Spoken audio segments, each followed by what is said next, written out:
Tim, congratulations. How does it feel now that this has sunk in over the course of the weekend that you're headlining such a significant show in the US? Oh, well, I knew about it for like maybe a week or so ago. So it was, again, holding in the excitement, knowing that I've got something locked in finally. It's a good feeling, and it was months and months in the talks, so I was probably bugging these guys. I was actually quite patient this time, but I started to get a bit edgy, but you know what, the deal got done, and I couldn't have asked for a better result. You know, like this is like a pinch yourself moments type thing. You know, like when you think of the word YOLO, this is it. What about the fact that you did do a lot of this preparation preparing for Erickson Luger, the southpaw, and now you've switched to someone of the significance of Keith Thurman?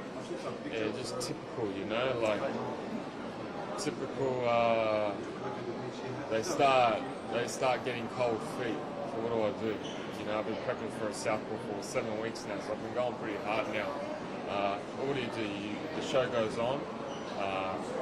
I'm even more happier now that it's Keith Thurman. Bigger name, caliber of fight bigger.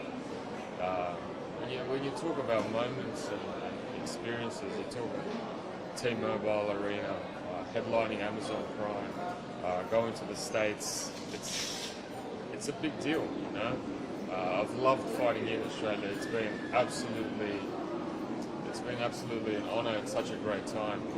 But now I'm glad I'm here at the airport, heading on to do history-making things. Do you feel the weight of that expectation and the pressure because you're opening a new broadcast deal in the United States on a massive pay-per-view card here in Australia on Main Event with everyone watching as well? But do you feel that pressure of what's happening over there? Yeah, but pressure is a privilege to have. So it's a privilege for me to do what I'm doing and just enjoy what you do, and pressure comes with it. But yeah, embrace it. Jimmy, what version of Keith Thurman do you think rocks up? Because like you said before, he's only lost to he has been out for a while. The one that drops under 6. It's the one that's coming. How risky is he? I mean, like he's fought and beaten some incredible guys. Like when the list goes on and on. Garcia, or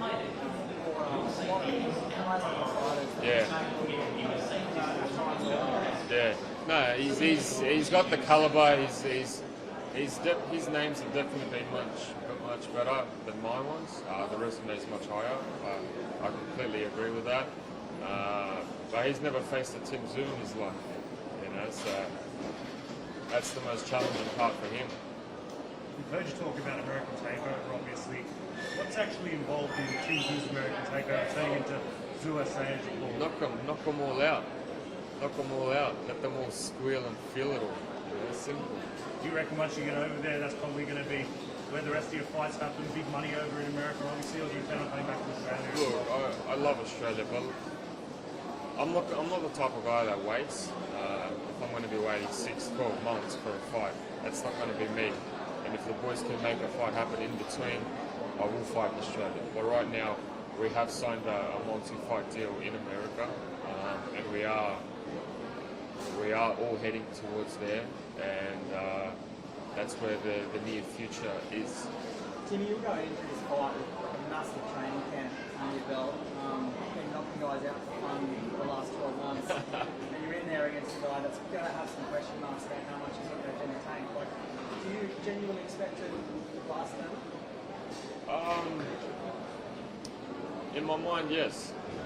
I believe the next 8 weeks and how I approach this camp and the way I have been approaching this camp, that when I peak, and he will feel it, and he will feel that he's never been in the ring with anyone like me.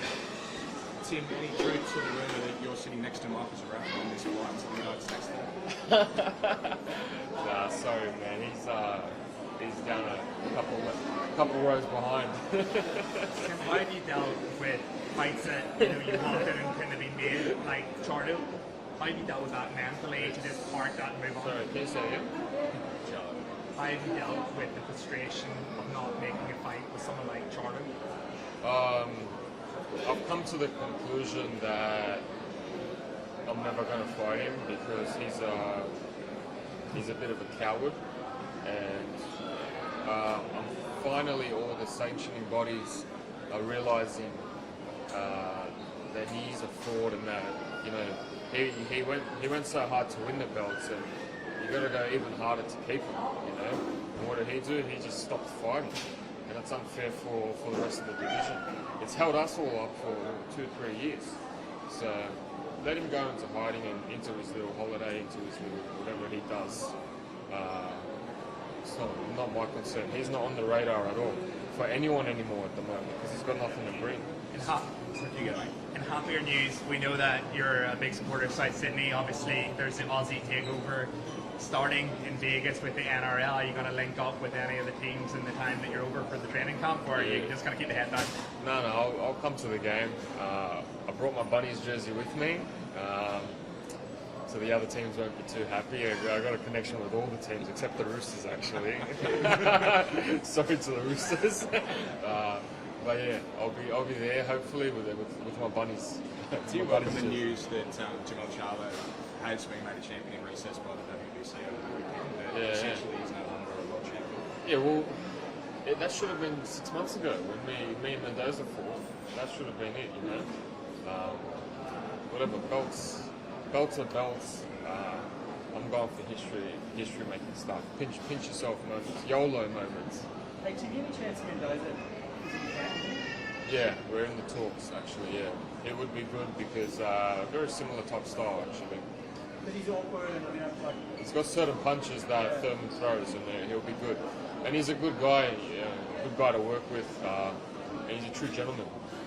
Tim, fair to say that Keith Thurman is probably a boxer you know more about than just about anyone else after mimicking his style in sparring at times? Yeah, well, 2019 I got the call for sparring Pacquiao, where I was told to mimic him. So I've had a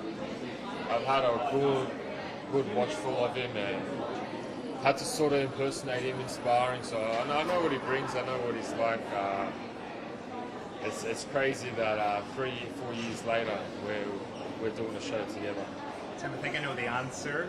What do you say to Zarifa if he says, "Let's get it on after you win this"? What do you say to that? Zarifa who? Do you have any final words? Then we'll let you get on with playing. But for the Australian public, we're looking forward to seeing you again in action so soon. Look, bon voyage from myself.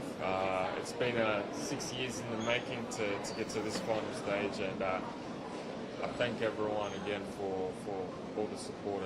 It's been incredible, and I'm glad to be able to represent the people of Australia in the country of America. Cheers, Tim. See you later. Thanks, Tim. Well, mate.